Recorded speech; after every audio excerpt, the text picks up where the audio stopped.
AP రాజకీయాల్లో ఇప్పుడు సర్వత్ర చర్చనీయాంశమవుతున్న నియోజకవర్గం పిఠాపురం. జనసేన అధినేత పవన్ కళ్యాణ్ గత ఎన్నికల్లో పోటీ చేసి తొలిసారి గెలిచిన నియోజకవర్గం కావడంతో దీనికి ప్రాధాన్యం పెరిగింది. అదే సమయంలో ఆయన విజయానికి దోహదం చేసిన టీడీపీ నేత ఎస్విఎస్ఎన్ వర్మకు ఇచ్చిన ఎమ్మెల్సీ హామీని నిలబెట్టుకోకపోవడంతో పాటు తిరిగి ఎదురు దాడి చేస్తున్న విమర్శల్ని జనసేన మోయాల్సి వస్తోంది.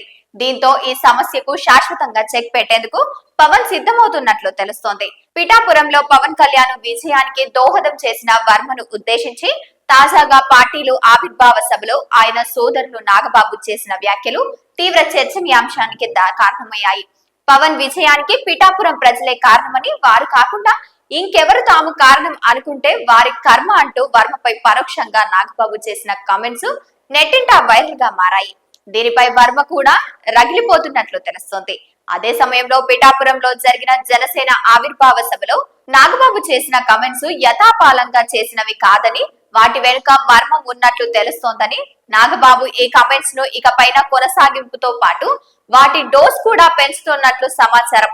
వర్మకు ఎమ్మెల్సీ పదవి ఇచ్చేది తాము కాదని టీడీపీయేనంటూ ఇప్పటికే జనసేన నుంచి మంత్రి నాదెండ్ల మనోహర్ క్లారిటీ ఇచ్చారు. అదే సమయంలో వర్మ తమను జనంలో బ్యాండ్ చేస్తున్నారని భావిస్తున్న జనసేన ఇప్పుడు ఆయన్ను నేరుగా టార్గెట్ చేయబోతున్నట్లు తెలుస్తోంది. ఇందులో భాగంగానే నాగబాబు వర్మపై పిఠాపురం సభలో విమర్శలు ప్రారంభించినట్లు తెలుస్తోంది.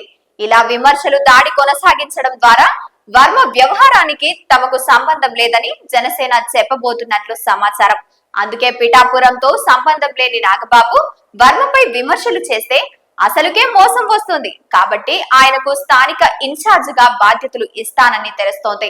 ఇప్పటికే పిఠాపురంలో పవన్ గెలుపు తర్వాత వరుసగా నాగబాబు అక్కడ పర్యటన చేస్తూనే ఉన్నారు. తాజాగా పారిశుద్ధ్య కార్మికులను సన్మానించడం కూడా చూస్తుంటే ఆయన ఇంకా రెగ్యులర్ గా పిఠాపురం ఇన్ఛార్జ్ కాబోతున్నారనే ప్రచారంలో జోరందుకుంటోంది.